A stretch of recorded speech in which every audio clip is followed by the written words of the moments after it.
Okay, today we're going to be talking about Tim Walz, and we're going to go back 4 years back to the George Floyd riots. The riots lasted for 2 months. Stores were getting looted, businesses were being burned down. Finally, they got more organized, the riots, and they started surrounding the police department.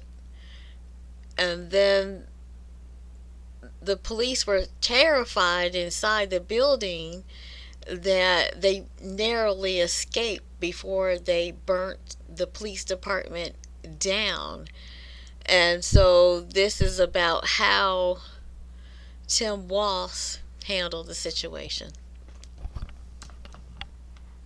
You need to go back 24 hours to the looting and protests in the area the night before, Wednesday, when he a guard-sized response. The mayor sends Governor Walz a formal request in writing Thursday morning.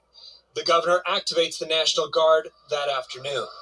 But the call-up will take time, and time is running out. Behind the scenes, a fierce argument between city and state officials. Governor Walz and his team want to see a detailed plan, believe Saturday will be the peak of the unrest, and argue the National Guard is a poor choice to handle civil unrest. The city says it can't develop a plan without knowing resources available, and they need help now. They're throwing eggs. They're throwing things at the guys on the line out there. Go ahead and use your 40. At 5:18, two people are stabbed at the Target across the street from the 3rd Precinct. They're trying to barricade us in. Without waiting for paramedics, the injured are loaded into squad cars under a hail of debris. Officers ask for permission to use tear gas. We are being hit with bottles and rocks, you name it. Permission to use CS. You are authorized to use CS triple case at your discretion. Guys, we got them in. Got them out. And police soon realize there's a reason the protesters are showing up everywhere they are. They're monitoring their radio transmissions. People are listening to this channel, and then they follow us to these locations. By 8:43, the MPD is dealing with multiple hotspots downtown. A large crowd, estimated at 1,500, is at Washington and 3rd Avenue, slowly moving east. A smaller crowd is at Nicollet and 4th Street. And yet another large group is at Hennepin and 5th, moving towards the 1st Precinct. We got individuals breaching the gate at the 3rd Precinct. We also got people trying to breach the front doors. Enter to our front door. By 9 p.m., there's a SWAT team on the roof and a strike team guarding the perimeter. We got heavy rocks, bottles, paintballs, all directed at officers in the rear lot. We got heavy concrete coming in at us, glass bottles. All of it inside of the precinct. And they're surrounded by smoke and fire. The auto parts store, the liquor store, the pawn shop a couple blocks down the street, all fully engulfed at this point. By 9:15, officers in the front line know they're losing the battle and ask to use small explosive scatter rounds that disperse gas, like buckshot, but still considered less lethal force. They're shooting mortars at us, and they're doing so from a distance of about maybe 75 to 100 yards, and we can't reach them. Can we escalate our use of force to deploy scat rounds? Negative on the scat round. Go for it again, negative on the scat round. There's another plan in place, stand by. But according to those who were there was no plan, I'm a little confused about what we're talking about. and they were running out of ammunition. You are authorized to use CS triple chase to push that crowd back. We would, but we don't have anyone at the roof of the 3rd Precinct who can give me some information. Please call me. And soon the protesters seem to be coming from everywhere. They breached the northwest corner of the front. They're coming in the back. At 9:32, Chief Arredondo calls the mayor to tell him they've lost control, can no longer maintain order in the city. The mayor gives the order to evacuate to escape. With protesters inside the precinct, police swept the building to make sure no one was left behind. We need to move. A lot of debris coming in. Joint team 4 members, return to your vehicles.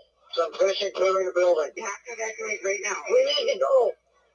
As of right now, we can leave sometime. We're going to lose that opportunity in about 30 seconds. We got to go. We're sitting ducks here. They're about to breach the back gate.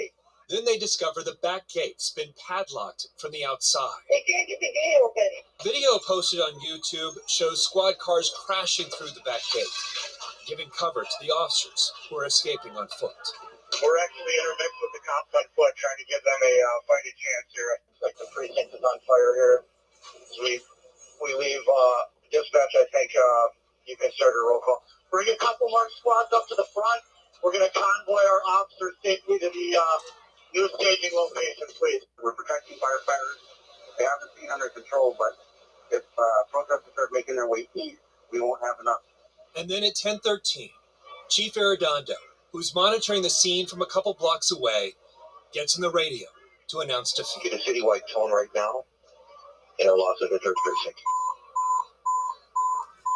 The 3rd precinct has been compromised. Was taken over by rioters, by people who are setting it on fire. We do know there was questions about the National Guard being called in and how long it took for them to activate and to where were we seeing them. We were told that it took time to get a plan in place. It was also concerning that we heard from the head of the National Guard who said they did not have a clear directive of what they were being asked to do, and that is important in what they do so they know what their mission is and how they can go in to do it. We also heard that when they actually did go over and take back the 3rd precinct with the State Patrol and the National Guard, it was dangerous work. We heard questions about should this have been done sooner? Should the National Guard have been called in? Should the governor have acted sooner? He said we are all looking at these decisions. People questioned the leadership from the city of Minneapolis about when they acted, how they acted, and how it was allowed to get to this point. The governor said we cannot allow this unrest to continue, but we have to protect free speech and allowing people to feel. He said he cannot guarantee that won't happen again, but they are doing everything to put a plan in place. It comes as Israel and the entire region are on edge as it waits to see how and when Iran will retaliate in response to the assassinations of 2 prominent militants.